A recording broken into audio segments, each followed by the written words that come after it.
Welcome back sa ating mga balitang basketball. Hanggang sa ngayon ay hindi pa rin malaman-laman ng Golden State Warriors kung ano ang nararamdaman itong si Brandon Podziemski. Mayroong dinaramdam itong si Brandon Podziemski na siyang nagpapahirap ngayon sa kanyang shooting percentage, mga idol. Nag-i-struggle siya ngayon dahil dyan. Kinausap niya na nga sina Coach Steve Kerr and Mike Dunleavy patungkol dyan wala pa rin silang konklusyon sa kanyang nararamdaman. Ngunit kahit na nag-i-struggle si Podziemski sa kanyang shooting percentage, mga idol, siya ay nakapagbibigay naman ng kontribusyon sa kanyang mataas na plus-minus.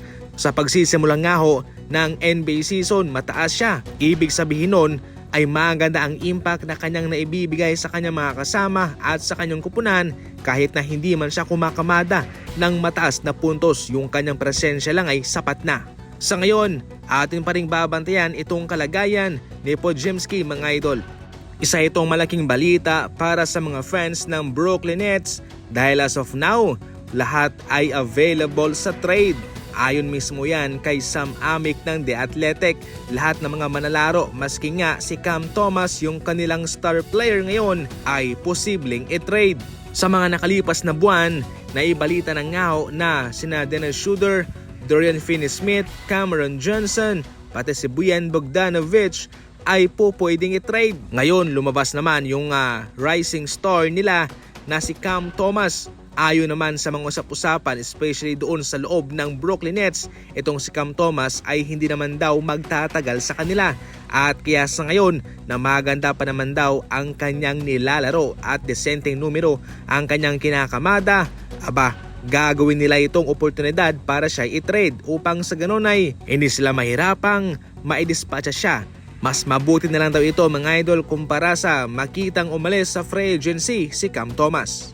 Sa kanyang bagong team na Denver Nuggets, marami ang nagsisisi kay Russell Westbrook sa kanyang paninimula sa kanyang bagong team kung saan puro talo nga sila.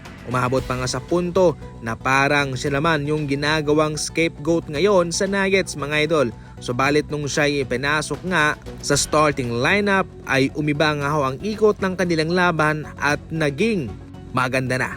Sa katunayan, kontra Memphis Grizzlies ay patuloy na gumaganda itong laruan ni Russell at kanyang nakuha na nga yung ika-200 triple-double niya. Imagine, siya ay nasa Nuggets kung saan nandun rin si Nikola Jokic na halimaw din sa triple-double. Sa ngayon, ang pinakamalapit na manlalarong pwedeng maka 200 triple-double ay si Nikola Jokic na mayroong kasalukuyang 136 na triple-double. Kinakailangan lang, mga idol, na ulitin ni Nikola Jokic kung ano yung kanyang tinala sa huling 3 season para siya'y makaabot na sa 200. Yung pangatlong malalaro naman ay si Luka Doncic na mayroong 77 triple-double. Kung magiging consistent lang din si Luka sa kanyang triple-double, hindi magtatagal ay makukuha rin niya yung 200 triple-double. So yan ang muna sa ngayon ng ating mga balitang basketball, and as always, thank you for watching.